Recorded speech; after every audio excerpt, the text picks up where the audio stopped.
pain. I'll start my warm-up again with, how do you know if you have African ancestry or part Black? So, my real parents on both sides have ancestry roots, in the sense of my mother is part African, Jamaican, Martinique, and my father, Cajun, Mozambique.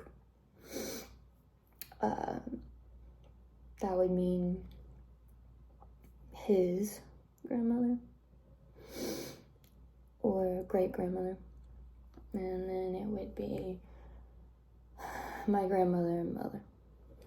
So we're gonna start my story of being adopted into a white family and not knowing that I'm part African American.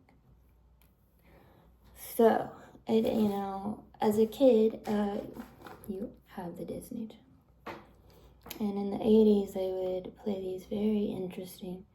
I was a very serious child, in the sense, had autism, and I watched this show, and in the 80s, Nelson Mandela. Sometimes you just know as a kid, you just know. Nelson Mandela was in jail, and I guess I was 4. It was, before kindergarten. There was that wide rolled paper. It was green, the green wide rolled paper. I wrote him a letter. I cried. Wrote him a letter. That jerk never wrote me back, but wrote Nelson Mandela a letter.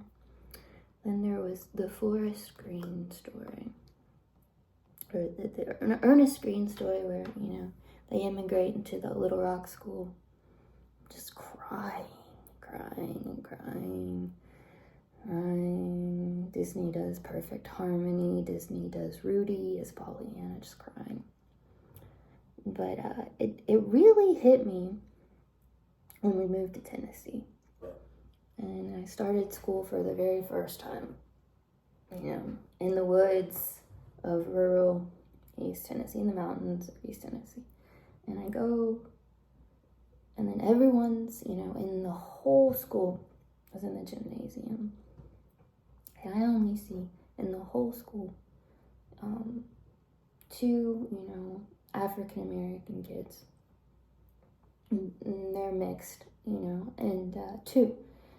And there's only maybe 1 in my class. And I go home and I cry and I cry and I cry and I go, I want to move back to North Carolina. I want to move back to North Carolina.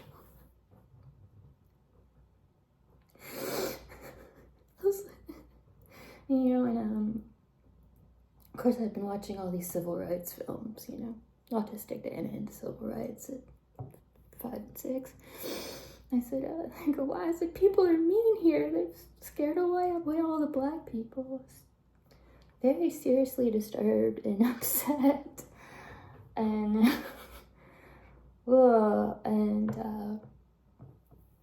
I guess I was, just, okay, whatever. I'm here, I have to be here, Obviously, something's not right. I was in like 4th or 5th grade, and they were telling some really racist jokes at the lunch table about, Michael Johnson having AIDS, Magic Johnson having AIDS. I got really upset and cried. I was just really sensitive and upset. And you just know.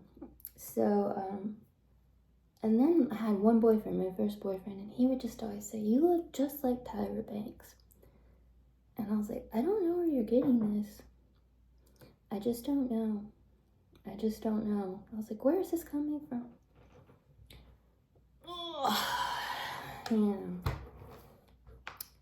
People looked at me like I should be good at sports. I wasn't. I was disabled, so if I tried to do sports, I was out of breath. Yeah. But I really liked black comedy, and I liked In Living Color on FX. And of course, my parents are playing blues music, B.B. King, and I remember being in high school and no one wanted to date me, especially popular people. And then this popular guy on the football team, very handsome, African mixed race guy, very handsome, gorgeous, asked me out. And I turned him down because I had absolutely nothing in common with him. Like, not at all. Like, we did not have the same interests at all. So but I was just like, why are these, people, kind of suggesting these things or saying these things? I don't know. Started to play music, and people are like, oh, you're kind of like Bob Marley. It's like, where'd you get that? Bob Marley. And, don't compare me with any other people. And you're like, okay. All right, sure. And a boyfriend says, you're pretty like that girl. And I'm like, that girl? And you just don't think about it. As a child, my mom, it would take her an hour or 2 hours to comb the tangles out of my hair. Hours of trying to get the tangles out of my hair. Nobody else in my family had that problem. No one else in my family had my nose. So she'd talk about her kids, at the at the school with their cornrows and things like that, while she was trying to get all the tangles out of my hair. My hair's never been straight in my life. I don't know. No one's ever taught me how to fix it or to do it, but a straight iron does not work. And then there was this other thing. I have never used the N-word in my entire life. Never, ever, ever, ever, ever, never will.